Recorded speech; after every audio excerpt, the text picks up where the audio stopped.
What's going on, guys? Failed to listen. Welcome back to more Failed Thoughts. And in this video, we're going to try something new.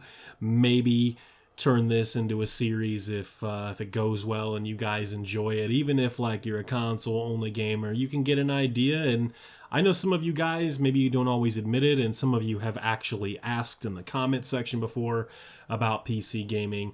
What's it like? What about the drivers? What about this? Different complications, pros, cons, stuff like that. But in this video, we're just going to talk about well-optimized PC games, and we're going to start with Mad Max. This game is quite possibly, outside of Valve games and, a handful of others, it's quite possibly the best PC port of all time.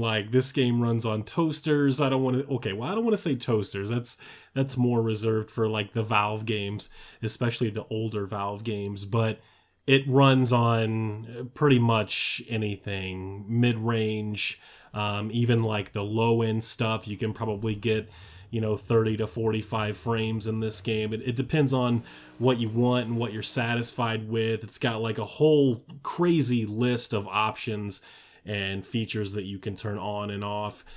Just really, really well done. And it gave me a lot of hope when this game came out. Not only did I have a lot of fun with it, but it gave me a lot of hope that Just Cause 3, given that it's made by the same developer, I guess now there's a couple different Avalanche studios. It's all the same company, but I think that this game had two separate teams from Avalanche working on this game as well as Just Cause 3.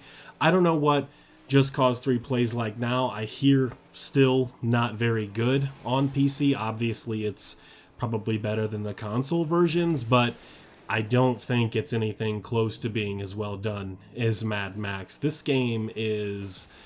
It's amazing. I mean, like I told you before in another video, if you enjoy a lot of repetitive gameplay, I think that's the thing, right?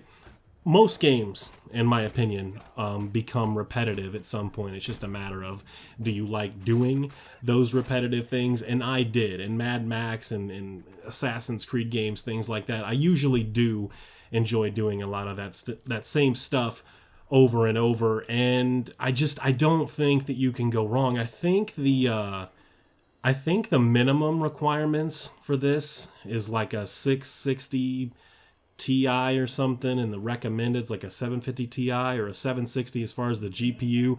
I think the CPU, I think you could even get away with a dual core and probably still get 60 frames a second. And then obviously if you have a quad core coupled with one of those cards, you should be good to go and be able to max this game out and hold 60 frames a second consistently. And you see this game on PC, and it looks incredible. It probably has, if I had to say, I mean, Witcher 3 and Grand Theft Auto 5 are amazing too. It's hard to decide between the three, but it's got to have a top 3 skybox. Red Dead Redemption, same thing. Even though that game's only available on consoles, amazing skybox. It's got to have a top 3, top 5 skybox of all time. This game at times looks incredible. At times, depending on the time of day in this game and what certain things you can do with the camera, it doesn't even look like a game. It looks that good on PC. I'm sure the console versions, PlayStation 4 and Xbox One, look great too for what they are, but you play the PC version, 1080p, 60 frames a second, 1440.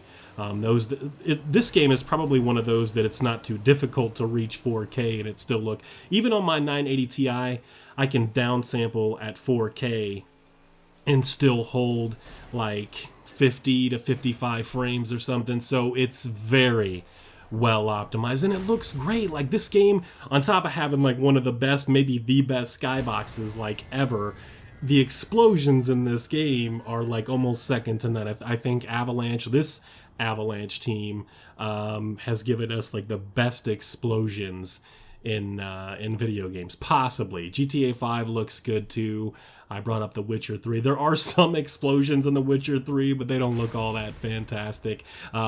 Seeing some of the GIFs and stuff from Uncharted 4, the explosions in that game look really awesome too. So it's hard to decide, but I mean, just how fluid these are, and the animations and the combat system and everything, it's very Batman Arkham-ish, but it's still fun. It's a lot of fun. It's very brutal. Max is much more brutal than the Batman games. I can't really speak to Arkham Knight. I haven't put enough time into that game, but as far as the other Arkham games go, it's more brutal than those. But that being said, that's the video. This is the first of what could be many.